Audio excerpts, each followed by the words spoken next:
and meeting with the elected leaders. And just like I spoke yesterday in Meru, the key challenge for Tharaka-Nithi County in terms of security is the land question, which is a problem that is repeated all over the country, but every part of the country has its own unique challenge. And for Tharaka-Nithi, it is the same problem that was raised in Meru, which is the land bordering Tharaka-Nithi and Meru County.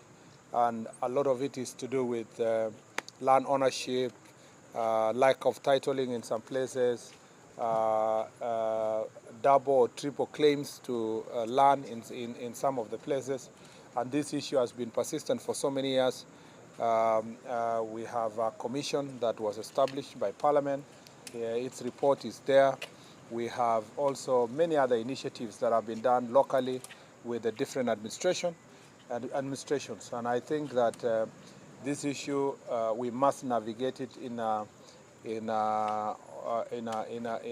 wise way with the involvement of the local community to find a lasting solution. I think that is really the major problem in Tharaka-Nithi County, land issue and land titling.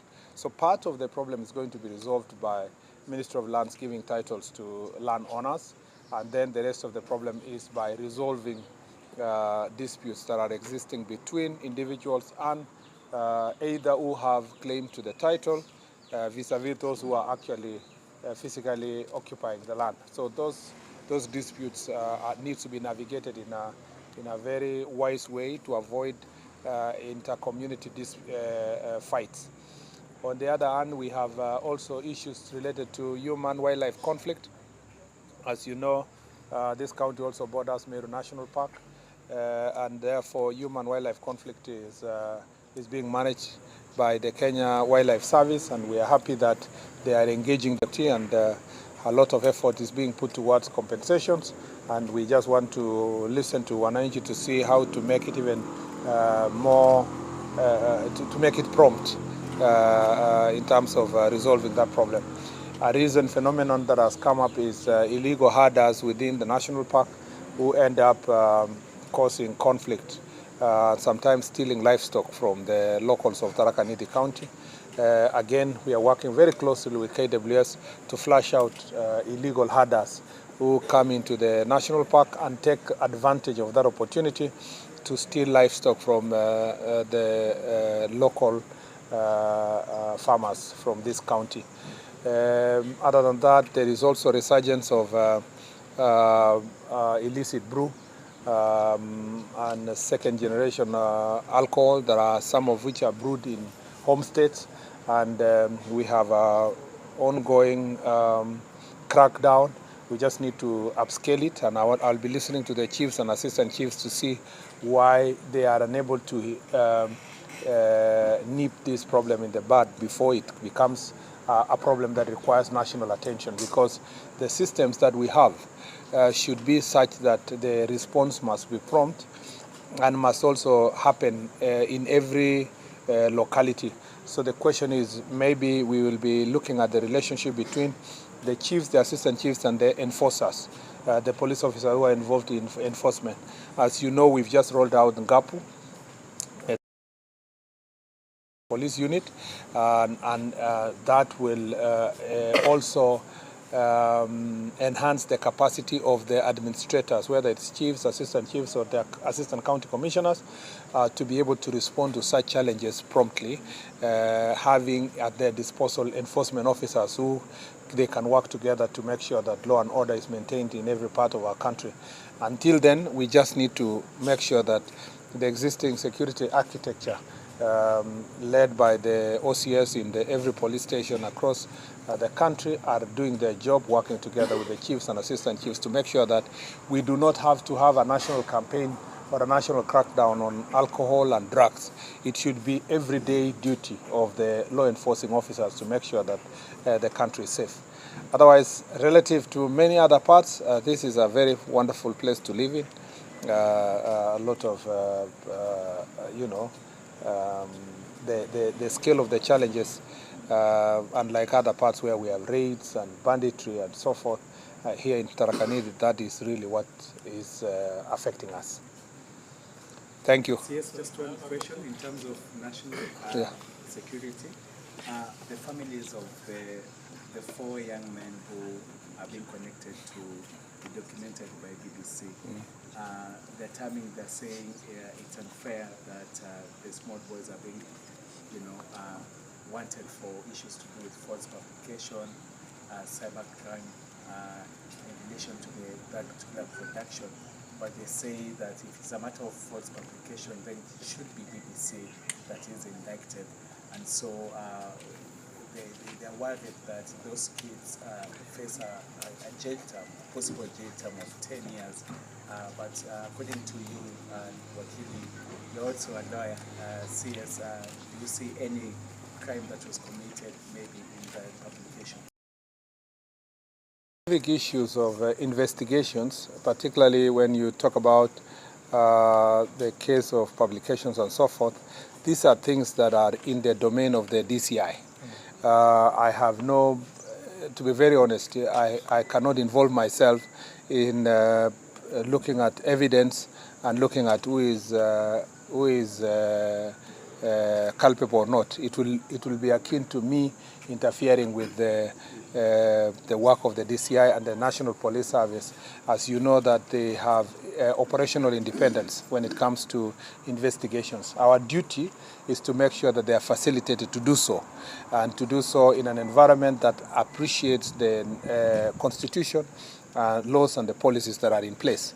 So the details of who, why, and why were they being arrested and so forth, in the absence of a written explanation from the DCI that requires me to perhaps submit it to Parliament or elsewhere, I do not involve myself in operational issues or investigation issues. I just report what I have been briefed about, and at the moment I have no brief as to the extent of the investigations, and I believe that the DCI will do the right thing, and I believe also the courts will do the right thing, the DPP will do the right thing. There are many structures of checks and balance. Somebody is not just going to be charged, because the investigations are also reviewed by the DPP, and then the courts will find out whether there was an offense committed or not. So on this particular issue, to be very honest, I have left this to the National Police Service to tackle. If and when I am required to account to the people of Kenya, the sector is to account to the people of Kenya through Parliament, I will get a written explanation from the DCI and the National Police Service, then that will be submitted accordingly. Yeah, yes. My name is Nelson Bosso. My question is about several challenges that people from Tharaka-Nithi are facing. One is about the compensation. I think, Andy, you said you know about what happened along the border there. Yeah. So people are asking whether they can get compensation on the issue. For the land? Number one, for the land, for the wildlife. And the killings that are wildlife, there for a while. Yeah. Number two is about the infrastructure. You find that like where my able MP that was standing come from, Odima camp, whereby the infrastructure there is not enough for the police. Recently, he came with the DCC. The DCC has to be accompanied with the other police officers in the office. They have nowhere to sit. Number three is about the replacement of the police. You find that most of camps in Tharaka, after the police have been transferred, there are no other police to replace them. Until one of the camps is closed somewhere there. The MP will inform you about that. I think that you are speaking, actually, you are preempting the Jukwaa. Yeah, because those are now the pertinent issues that are going to be raised. As you can see, I'm accompanied by the 2 DIGs. And usually during the meeting, based on the discussions we have, some are resolved immediately, because the officers in charge or the officers responsible for these dockets are here. And so questions of strength, questions of compensation, when it comes to the wildlife issues, we have the Kenya Wildlife represented in the meeting. And as I said, sometimes this was the message we got from Kitui, Makueni, And also here, sometimes there is an inordinate delay in the release of funds to compensate people who have been affected by the human-wildlife conflict. And so some of the reports, even though it doesn't touch really with our ministry, because of these security concerns, we are able to forward it and engage. And that's why you see the KWS representative is sitting with us in the meeting to make sure that these issues are escalated. On the specific issues of strength, transfers, those are very key, specific, pertinent issues. And based on our conversations, sometimes we are able to remedy the situation.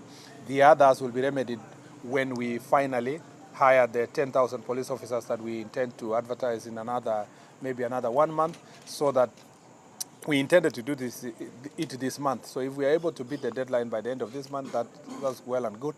But I am confident that next month we should be able to go to the public to hire more young men and women that will now help us to strengthen most of the police stations across the country, whose strength has been affected by deployments to security areas and sometimes to handle certain urgent emerging security issues.